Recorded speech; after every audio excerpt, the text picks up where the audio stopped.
अस्सलामु अलैकुम वरहमतुल्लाहि वबरकातुहू। रब्बि इश्रह ली सदरी व यस्सिर ली अमरी वहलुल उक़दतम मिन लिसानी यफ़क़हू क़ौली। आज मैं आपको सूरह अल-माइदा की आयत नंबर 82 से लेकर 84 तक बताऊंगी।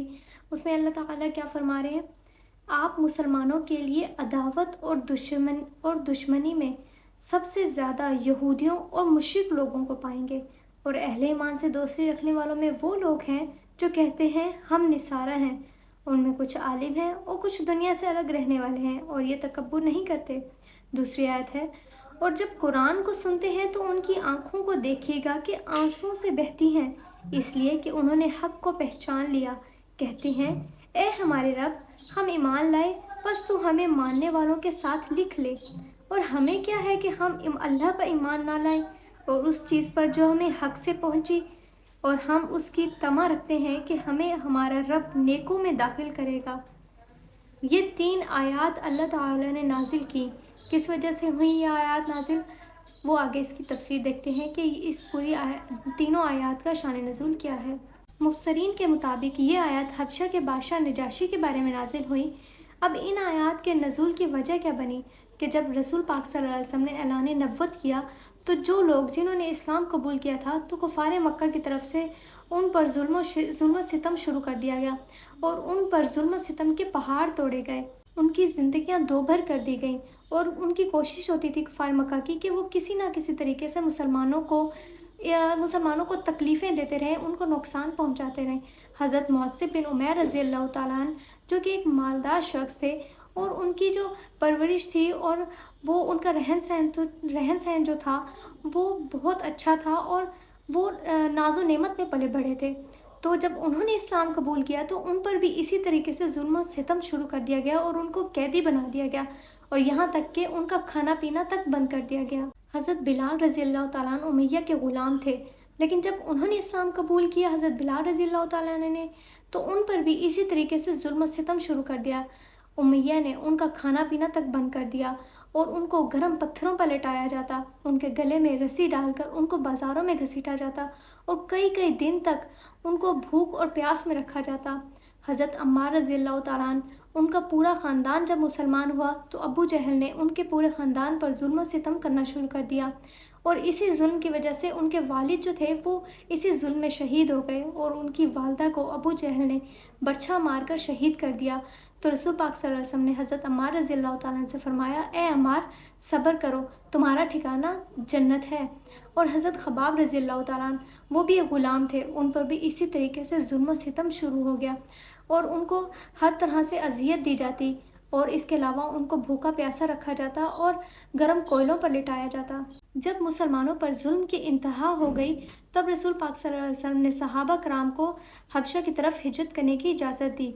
तो वो लोग क्योंकि वहाँ का जो बादशाह था वो रहमदिल था और इंसाफ पसंद था, तो वो लोग जब हबशा गए तो मक्का के 2 सरदार अब्दुल्ला बिन उबी रबिया और उमर बिन आस, इन दोनों ने मशवरा किया कि मुसलमानों को वहाँ से निकलवा दिया जाए, वहाँ के बादशाह और जो बड़े पादरी हैं उनको तहाइफ देकर। तो उन्होंने ऐसे ही किया, और वहाँ पे जब गए तो उन्होंने वहाँ के बादशाह और जो बड़े पादरी थे उनको तहाइफ वगैरह दिए, और मुसलमानों के ख़िलाफ़ बातें करने लगे, और ये कहने लगे कि जिन लोगों को आपने पनाह दे रखी है वो तो बागी हैं, उन्होंने अपने बाप दादा के दीन छोड़कर एक नया मज़हब अख्तियार कर लिया है। तो इस तरह से वो लोग उनको मुसलमानों के ख़िलाफ़ करने लगे। उन्होंने कहा कि आप इनको अपने मुल्क से निकाल बाहर करें। तो नजाशी ने जब ये सुना तो उसने मुसलमानों को अपने दरबार में आने की इजाज़त दी। जब वो लोग आए तो उसने मुसलमानों से उनके मज़हब के बारे में पूछा, तो उस पर मुसलमानों ने कहा कि हम उस शख्स को मानते हैं जो ये कहता है कि अल्लाह एक है, सिर्फ़ उसी की बंदगी और इबादत करो, उसी के हुक्म के मुताबिक ज़िंदगी गुजारो, और मैं जो हूँ वो अल्लाह का नबी हूँ। हज़रत जाफ़र रज़ी अल्लाह ताला अन्हु ने सूरह मरियम की इब्तदाई आयत की तिलावत करके भी उनको सुनाई। तो ये तिलावत सुनकर वो जो नजाशी था और वहाँ पे जो पादरी थे वो रोने लगे, और नजाशी की दाढ़ी आंसुओं से तर हो गई। हज़रत उमर बिन आस ने नजाशी से कहा कि आप इनसे हज़रत ईसा अलैहिस्सलाम के बारे में पूछें। उस पर हज़रत जाफ़र रज़ी अल्लाह ताला ने जवाब दिया कि हमारे नबी सल्लल्लाहु अलैहि वसल्लम फरमाते हैं कि हज़रत ईसा अलैहिस्सलाम अल्लाह के बंदे और उसके रसूल हैं, उसका कलमा और उसकी रूह हैं, जिसे अल्लाह ने पाक दामन और कंवारी और पाक दामन حضرت مریم علیہ السلام کی طرف القا کیا ہے۔ تو یہ سن کر نجاشی نے کہا کہ یہی حقیقت ہے، اور ان کے جو تحائف تھے وہ ان کو واپس کر دیے، اور مسلمانوں سے کہا کہ تم یہاں پہ آرام و سکون سے رہ سکتے ہو۔ جب نجاشی کا انتقال ہوا تو رسول پاک صلی اللہ علیہ وسلم نے اس کی غائبانہ نماز جنازہ بھی ادا کی، اور جب حضرت جعفر رضی اللہ تعالیٰ عنہ حبشہ سے واپس آئے تو نجاشی نے 70 افراد پر مشتمل ایک عیسائی وفد رسول پاک صلی اللہ علیہ وسلم کی خدمت میں بھیجا، اور جب رسول پاک صلی اللہ علیہ وسلم نے اس وفد میں کون لوگ تھے؟ بڑے بڑے راہب اور پادری تھے۔ جب رسول پاک صلی اللہ علیہ وسلم نے ان کے سامنے سورہ یاسین کی تلاوت فرمائی تو وہ بہت زیادہ روئے اور انہوں نے اسلام قبول کر لیا۔ اب اس نجاشی بادشاہ کی حالات زندگی کے بارے میں تھوڑا سا دیکھتے ہیں کہ وہ بادشاہ جو تھا وہ حبشہ کا رہنے والا تھا، اور اس کا نام اسہمہ تھا۔ نجاشی اس وقت کے بادشاہ کا لقب ہوا کرتا تھا، جیسا کہ فرعون بنی اسرائیل کے وقت کا جو بادشاہ ہوتا تھا اسے فرعون کہا جاتا تھا، اسی طرح اس کے بادشاہ کو نجاشی کہا جاتا تھا۔ اس کا جو والد تھا وہ ملک کا بادشاہ تھا، اور اس کا ایک چچا تھا جس کے 12 بیٹے تھے۔ اب اس کے چچا نے کیا کیا کہ اس کے والد کو قتل کروا دیا اور خود اس کی جگہ پہ حکومت کرنے لگا، اور اسی بادشاہ کو اسہمہ کو اس نے عرب کے لوگوں کے ہاتھ فروخت کر دیا۔ یہ کافی عرصہ بدر کے علاقے میں رہا۔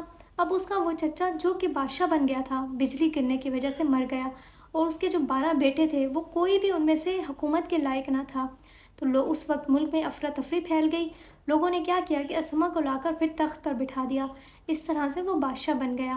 امید ہے کہ آپ کو یہ پوری بات سمجھ آئی ہوگی کہ کس طرح سے صحابہ پر، ان لوگوں پر جنہوں نے اسلام قبول کیا، کس طرح سے ان پر ظلم و تشدد کیا جاتا تھا، پھر کس طرح سے انہوں نے حبشہ کی طرف ہجرت کی۔ تو یہ پورا واقعہ تھا ان آیات کے نازل ہونے کا، کہ اللہ تعالیٰ نے یہ آیات کس وجہ سے نازل کی۔ امید ہے کہ آپ کو یہ ساری باتیں سمجھ آئی ہوں گی۔ اللہ تعالیٰ آپ کے اور ہم سب کے دل میں ایمان کو تر و تازہ رکھے، اور ہم سب کے دلوں میں ایمان کی محبت پیدا کرے، نبی پاک صلی اللہ علیہ وسلم کی اہل بیت کی محبت پیدا کرے۔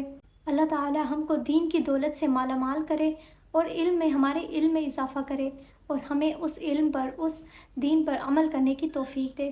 وَمَا عَلَيْنَا إِلَّا الْبَلَاغُ الْمُبِينُ۔